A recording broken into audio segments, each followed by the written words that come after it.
Hello everyone, welcome back to my channel. ఈరోజు అయితే video చాలా షార్ట్గా ఉంటుంది అనమాట. ఇది వచ్చేసి సండే తీసుకున్న వీడియో. ఏంటంటే సండే రోజు తొలి ఏకాదశి ఉండే కాబట్టి మేమైతే మమ్మీ వాళ్ళ ఇంటికి వెళ్ళాల్సి వచ్చింది. ఎందుకంటే మమ్మీ నాన్నకు పూజ చేస్తుంది కాబట్టి వెళ్ళాలి. ఆ రోజు ఇంకా మార్నింగే తొందరగా పని చేసేసుకుందామని నేనైతే వర్క్ చేసేసుకుంటున్నాను. ఇంకా మా ఆయన వచ్చేసి నాకు హెల్ప్ చేస్తున్నారనమాట. అందరూ హస్బెండ్స్ ఇలా హెల్ప్ చేయాలని కోరుకుంటున్నాను. ఎందుకంటే ఇలా సండే పూటనన్నా వాళ్ళ ఇంటి దగ్గర ఉండి మనకి హెల్ప్ చేస్తుంటే మంచిగా హ్యాపీగా అనిపిస్తుంది కదా. ఇంకా మా ఆయన నాకైతే దోశలు వేసి పెట్టారనమాట.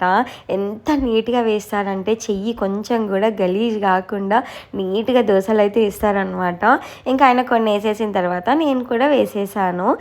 ఇలా బ్రేక్ఫాస్ట్ మార్నింగ్ దోశ చేసేసుకొని తినేసి అలాగే చికెన్ తీసుకొని వస్తే అత్తమ్మ మామయ్యకి కూడా మధ్యాహ్నం లంచ్ అయితే ప్రిపేర్ చేసి ఇలా ఫ్రెష్ అయిపోయాను. ఇంకా పిల్లలకు కూడా చుక్కలు తీసేసి పానీటైల్స్ మంచిగా వేస్తారనమాట మా హస్బెండ్ వచ్చేసి.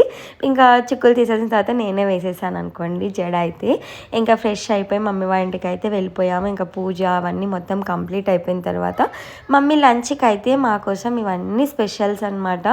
ఇంకా మమ్మీ దగ్గరనే లంచ్ చేసేసి కొంతసేపు రెస్ట్ తీసుకొని ఇంటికి అయితే వచ్చేసాము. మీరు సండే లంచ్లో ఏం తిన్నారో నాకైతే కామెంట్ చేయండి. మా దగ్గర అయితే చికెన్, మటన్, పూరి, బజ్జీలు, మిర్చీలు, బగారా రైస్, అలాగే ఇంక ఇవన్నీ ఉన్న తర్వాత కూల్ డ్రింక్ లేకపోతే ఎలా చెప్పండి, థమ్స్ అప్ తెచ్చేసుకొని తిని తాగేసామన్నమాట.